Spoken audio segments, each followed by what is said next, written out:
Class 12th ध्यान देंगे। Determinants आज स्टार्ट हो रहा है और इसमें सर्वप्रथम इसकी डिफिनीशन को देखेंगे। Definition of the determinants and arrangement of n cross n numbers in which all the elements are written in the form of square array between two parallel vertical lines is called determinants. It is represented by delta or any specific capital letters. इसमें दिया गया है कि दो खड़ी लाइनों के बीच में एलिमेंट्स को लिखने पर जो एक अरेंजमेंट प्राप्त होता है उसे हम डिटर्मिनेंट कहते हैं। डिटर्मिनेंट को ऑलवेज डेल्टा और एनी कैपिटल लेटर से हम प्रेजेंट कर सकते हैं।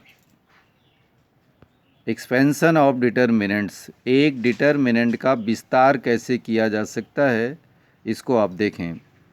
It can be done in the following two ways. Determinant always दो तरीके से प्रसारित किया जा सकता है। डिटर्मिनेंट का एक्सपेंशन दो प्रकार से होता है।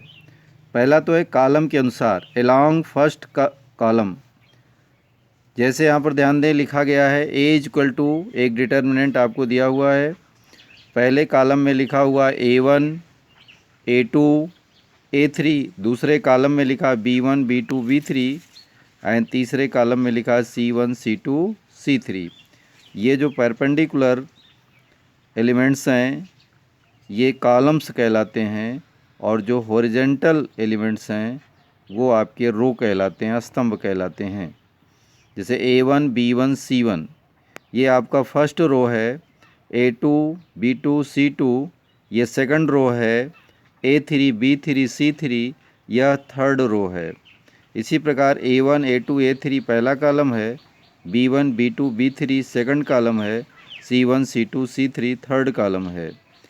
देखिए डिटर्मिनेंट का एक्सपेंशन चाहे आप फर्स्ट कॉलम के अनुसार करें, अकॉर्डिंग टू फर्स्ट कॉलम, और अकॉर्डिंग टू सेकंड कॉलम, और according to third column, same as according to first row, according to second row, according to third row, किसी भी प्रकार से इसका एक्सपेंशन किया जा सकता है। उसकी वैल्यू पर कोई इफ़ेक्ट नहीं पड़ता है।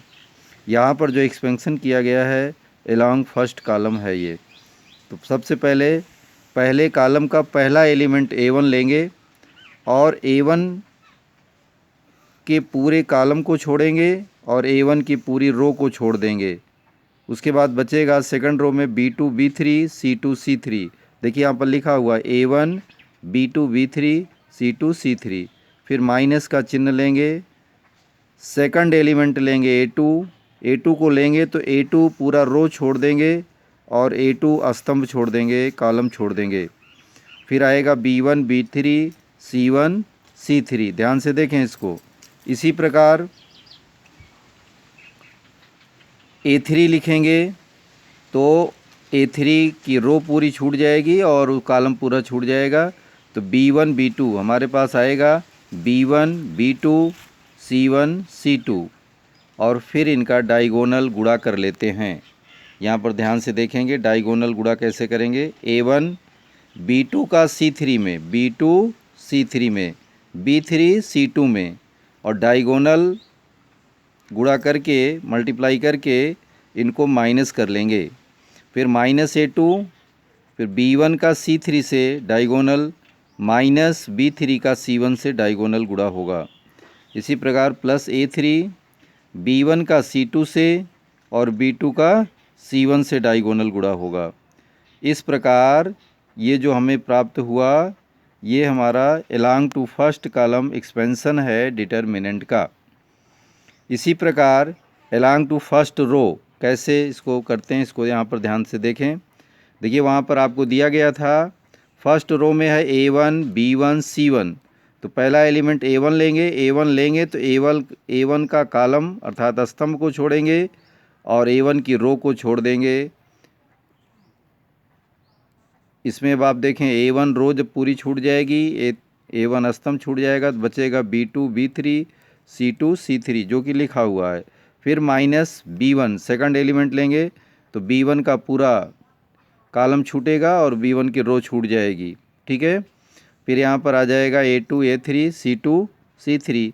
इसी प्रकार C1 लिखेंगे, C1 का पूरा कॉलम छोड़ेंगे और C1 की रो को छोड़ेंगे तो आएगा A2 A3 B2 B3। उसी प्रकार जैसे ऊपर हमने किया डायगोनल गुणा B2 का C3 में तो B2 C3 हो गया, फिर माइनस करना और B3 का C2 में। इसी प्रकार A2 का C3 में, यहाँ ध्यान से देखें, A2 का C3 में और A3 का C2 में, और फिर इसी प्रकार A2 का B3 में और A3 का B2 में डायगोनल गुणा कर लेंगे। इस प्रकार किसी भी डिटर्मिनेंट का प्रसार कर सकते हैं हम। फॉर एग्जाम्पल यहाँ ध्यान से देखेंगे, फॉर एग्जाम्पल जो क्वेश्चन दिया जा रहा है इसको ध्यान से देखें और इसको कैसे सॉल्व किया गया है इसको आप ध्यान से देखें। देखिए यहाँ पर लिखा हुआ है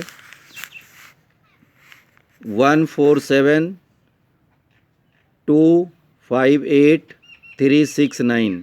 इसका एक्सपेंशन हम कर रहे हैं आपके फर्स्ट कॉलम के अनुसार। पहला एलिमेंट हमने 1 लिया, अब 1 के पूरा ये कॉलम छूट गया और ये रो छूट गया। 5 का डायगोनल गुणा 9 में तो 45 और 8 का गुणा जो है 6 में तो 48 हो गया। दोनों को माइनस करेंगे, फिर -4 हमने लिखा सेकंड एलिमेंट पहले कॉलम का, और फिर 4 के रो पूरी छोड़ दिए, कॉलम पूरा छोड़ दिए तो बचा 2839।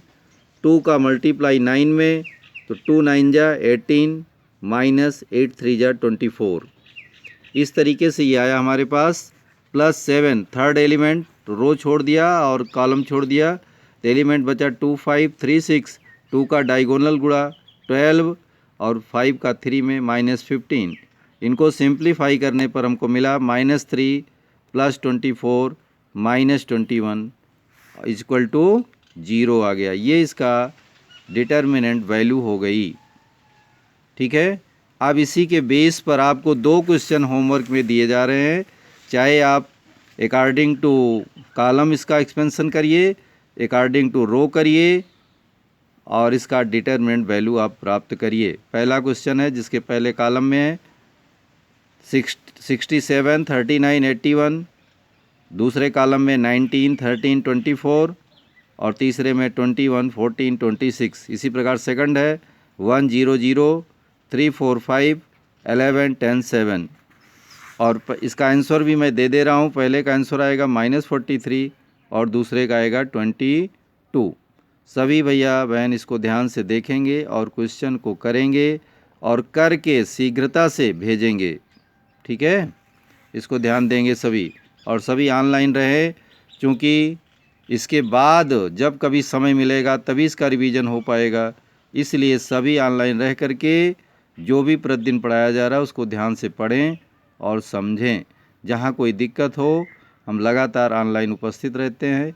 ये पहली वेला आपकी मैथ की रहती है और इसमें सभी को उपस्थित रहना है और उपस्थित रह करके अपनी समस्याओं का समाधान करा लेना है।